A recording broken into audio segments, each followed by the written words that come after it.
Exodus chapter 32. When the people saw that Moses was so long in coming down from the mountain, they gathered around Aaron and said, "Come, make us gods who will go before us. As for this fellow Moses who brought us up out of Egypt, we don't know what has happened to him." Aaron answered them, "Take off the gold earrings that your wives, your sons and daughters are wearing, and bring them to me." So all the people took off their earrings and brought them to Aaron. He took what they handed him and made it into an idol cast in the shape of a calf, fashioning it with a tool. Then they said, "These are your gods, Israel, who brought you up out of Egypt." When Aaron saw this, he built an altar in front of the calf and announced, "Tomorrow there will be a feast to the Lord." So the next day the people rose early and sacrificed burnt offerings and presented fellowship offerings. Afterwards they sat down to eat and drink and got up to indulge in revelry. Then the Lord said to Moses, "Go down, because your people, whom you brought up out of Egypt, have become corrupt. They have been quick to turn away from what I commanded them and have made themselves an idol cast in the shape of a calf. They have bowed down to it and sacrificed to it, and have said, 'These are your gods, Israel, who brought you up out of Egypt.' I have seen these people," the Lord said to Moses, "and they are a stiff-necked people. Now leave me alone so that my anger may burn against them and that I may destroy them.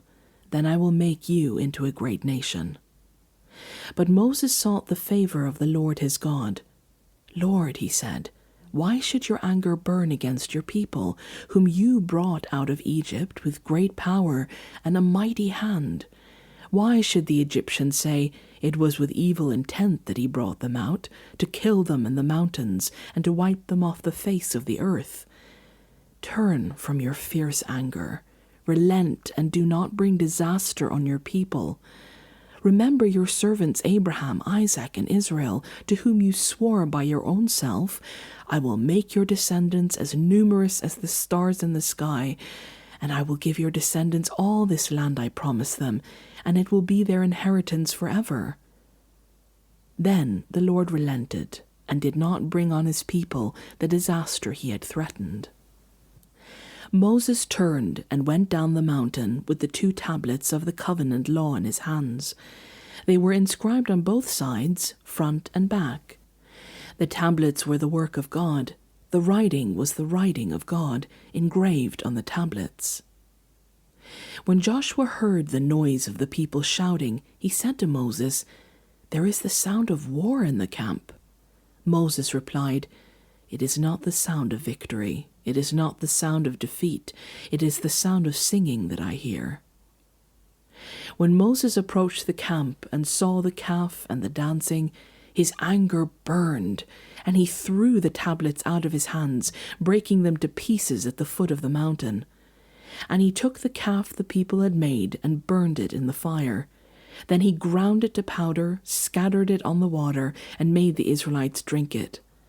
He said to Aaron, "What did these people do to you, that you led them into such great sin?" "Do not be angry, my lord," Aaron answered. "You know how prone these people are to evil. They said to me, 'Make us gods who will go before us.' As for this fellow Moses who brought us up out of Egypt, we don't know what has happened to him." So I told them, "Whoever has any gold jewelry, take it off." Then they gave me the gold, and I threw it into the fire, and out came this calf.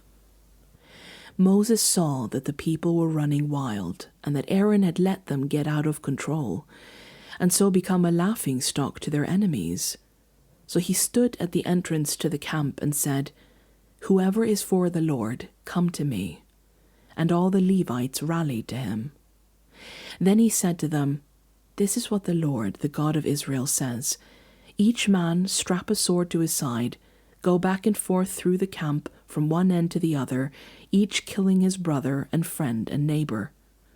The Levites did as Moses commanded, and that day about 3,000 of the people died. Then Moses said, "You have been set apart to the Lord today, for you were against your sons and brothers, and he has blessed you this day." The next day Moses said to the people, "You have committed a great sin, but now I will go up to the Lord. Perhaps I can make atonement for your sin." So Moses went back up to the Lord and said, "Oh, what a great sin these people have committed. They have made themselves gods of gold. But now, please forgive their sin. But if not, then blot me out of the book you have written." The Lord replied to Moses, "Whoever has sinned against me I will blot out of my book. Now go, lead the people to the place I spoke of, and my angel will go before you. However, when the time comes for me to punish, I will punish them for their sin." And the Lord struck the people with a plague because of what they did with the calf Aaron had made.